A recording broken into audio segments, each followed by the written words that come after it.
Cool Gray, welcome to another episode of Our Kitchen to Yours. And today I have my special guest, not special in the fact that he's never been here before, but special in that he's my favorite guest, and that is Mr. Cool Gray. And he's with me today because we're making one of his specialty recipes, one of my favorites. It's pea soup. Maybe you have a pea soup recipe. We think we have a little twist on ours that'll make it interesting and flavorful. Tell us what the secret is. It's your leftover Thanksgiving turkey carcass, Which we have had in the freezer since Thanksgiving. It's been a few weeks now since Thanksgiving, and the weather has turned pretty cold, especially for Florida. And that's exactly when you want a nice steaming bowl of creamy pea soup. So we're going to put that together today. We want to take you along for the ride. This is a pretty easy recipe, only a very few ingredients. So you can make it, he can make it, I can make it, anybody can make it. Yes. So let's go take a look at our ingredients. Come on along. So we only have a few ingredients here, and they're very simple ones, as we promised you. Here's our Thanksgiving turkey that's been in the freezer, that's been thawed, and we broke it up a little bit, but we're gonna have to break it down a little more just to fit it in the pot. Now we have, of course, the holy trinity of all soups, stews, and things delicious, and so that'll be 1 cup of chopped celery and half a cup each of chopped onion and carrot. We have 1 pound of split peas, dried split peas. They've been rinsed. And then our only seasoning going into this soup is a single lonely bay leaf. We are going to need 10 cups of water, which we already have in our pot.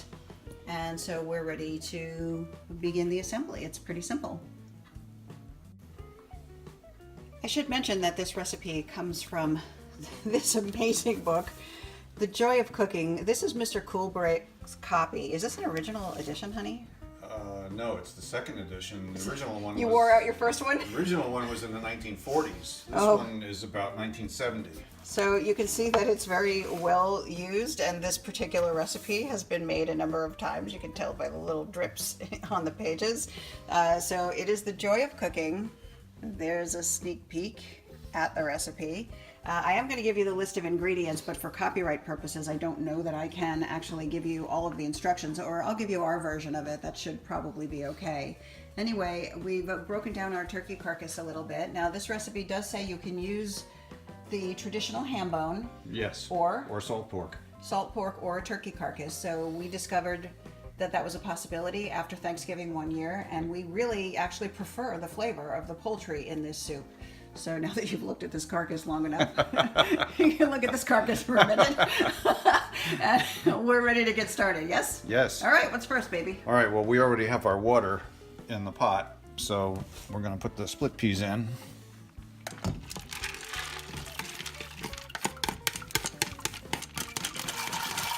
And they were just rinsed, but not soaked. You were telling me earlier that they don't really need to be soaked? Yeah, these days, the dried split peas don't need soaking. They will cook just fine without soaking. And then really all we're going to do for the first part of the recipe is put the turkey carcass parts in and cover it and simmer it for a couple of hours. So that's pretty easy. Here, let's look at the turkey carcass a little bit longer.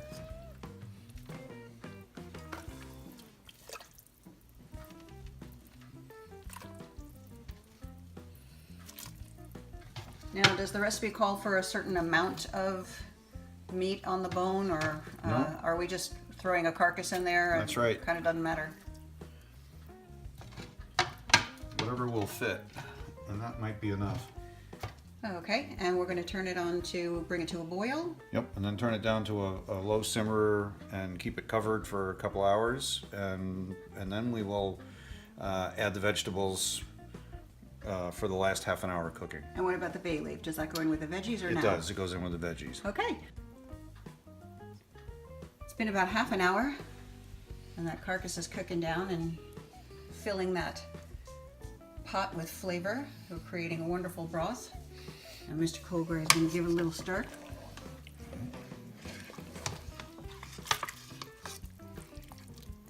So this is the 30-minute mark. And when it cooks down, did you say you were going to try to get some more of that turkey carcass in there? Possibly. Maybe, if there's room.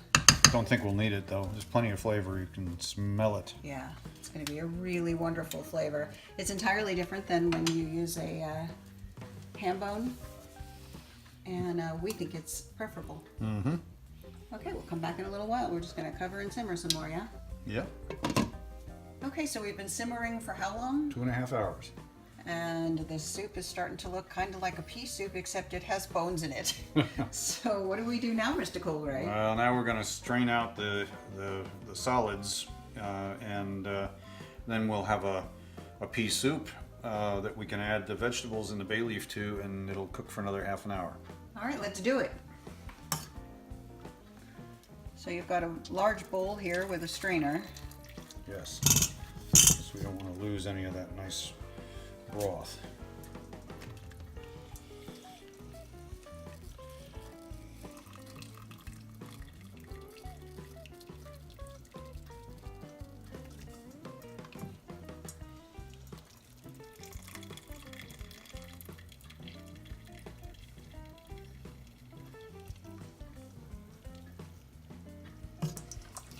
We might have to do this more than once. We might have to empty the strainer. There's a bone. That's a serious bone. Oh my goodness. Yeah, there's quite a bit of turkey left in here. All that equals flavor in the soup. Everything that yes. just boiled off those wonderful bones. Yes. I didn't know turkeys had such big bones. Yeah. So we strained out most of the big pieces, and it filled this strainer a few times. And now, because there's still some peas attached to this, when we pour the soup through, we're just going to leave some of that in there. Hopefully it'll sacrifice the least amount of the peas. Just let it all strain into this wonderful bowl. And we reserve some of that meat. It's amazing how much meat is still on the carcass. You were just saying that, right, honey? Mm-hmm. But you can't get at it on Thanksgiving. You got to boil it in order to get those pieces. So this is for our pups tonight. They'll have a little Thanksgiving dinner. Oh my gosh, that's starting to look very much like a pea soup.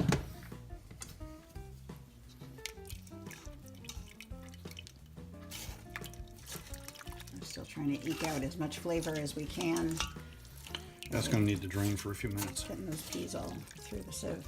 Smells really good. All right, we've completed our straining process. What happens next? Well, it goes back in the pot. And then the vegetables go in and we cook for another half an hour. And then it's pea soup time. Get a shot.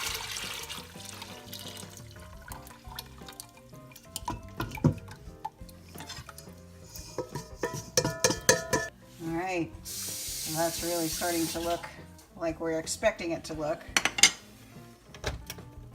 And now, our bay leaf. And we will add salt and pepper at the end to taste. Okay, so that's all of our vegetables. Mm-hmm. Oh, beautiful. And unlike the original recipe, which had you cook the vegetables along with the turkey in making the broth, and then discard them with the rest of the solids, I make this where when we blend it at the end, I leave all the vegetables in. It makes a nice, thick, delicious pea soup. Look at that. And what's going to be our preferred blending method? The immersion blender. Absolutely. Otherwise known as the magic wand. All right, so another half hour? Yes. And we'll come back. Yes. All right, the cooking process is basically complete, and we are now ready to blend. Yes. Puree. Puree. Pure. Yes. All right, what are we going to do, babe? Well, because this is a non-stick pot, we're going to move the soup to the bowl so we can use the immersion blender. Okay, otherwise known as the magic wand. Oh. We went over this earlier. I see. All right, so if you have a stainless steel pot and an immersion blender, you can skip this step and just blend right in the pot, or you can spoon this in batches into a blender and Yes, you can do that. mix it that way, but we don't like that way. Yeah. It can be really messy to use your countertop blender because it can spray. All right, here comes the magic wand. The magic is about to happen. Now it truly becomes pea soup in all of its glory.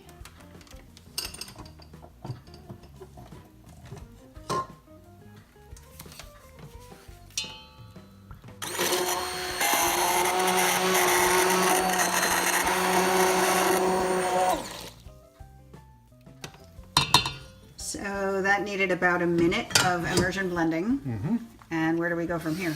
Well, to finish it, we need to adjust the seasoning, and we're going to do what the original recipe called for, which is to make a little roux.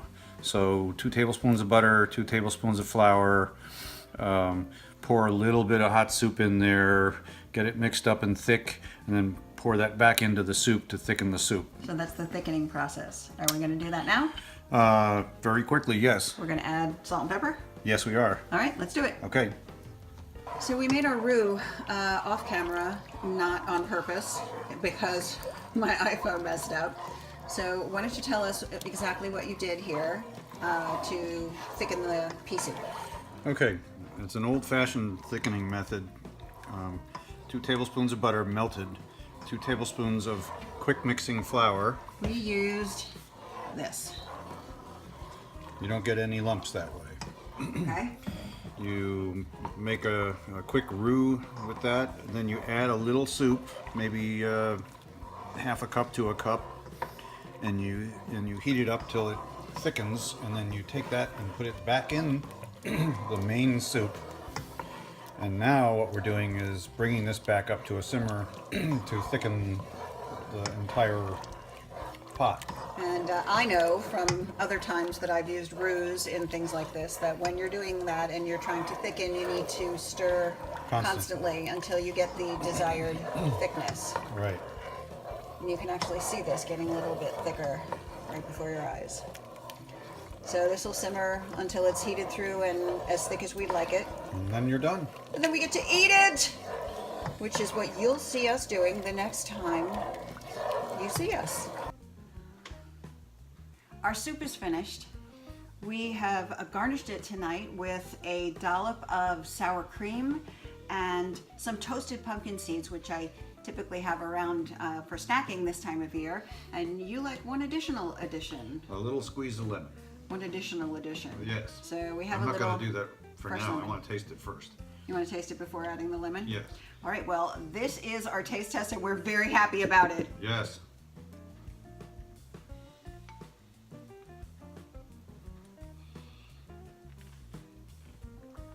Oh yeah.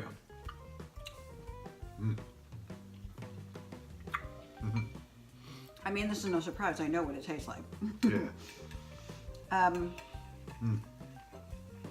I love that you don't strain the vegetables out and that those additional flavors are pureed right into the soup. It still is a very classic pea soup. Nice, rich, and creamy. The addition of the sour cream actually helps with texture as well as flavor. And the little crunch of the toasted pumpkin seeds adds a little zing of salt. We can add a little more salt and pepper to taste if we want to at the table. Yeah, I don't think we added any at the end, did we? No. But we can. And lemon juice, completely optional. And garnish it with whatever you like. Yep. It came out just fine. Are you pleased? I am. Let's eat. Well, first we have to say thank you to the people who watched the video. Okay. You can eat while I do that, okay? All right, go ahead. Well, thanks so much for joining us today. We hope you enjoyed this video. If you did, would you please click the little button that looks like that? While you're at it, we would love it if you would subscribe to this channel. You can even hit the little bell that will notify you when there are new videos, and there are lots of them. And we will see you again next time. You want to say goodbye? Goodbye.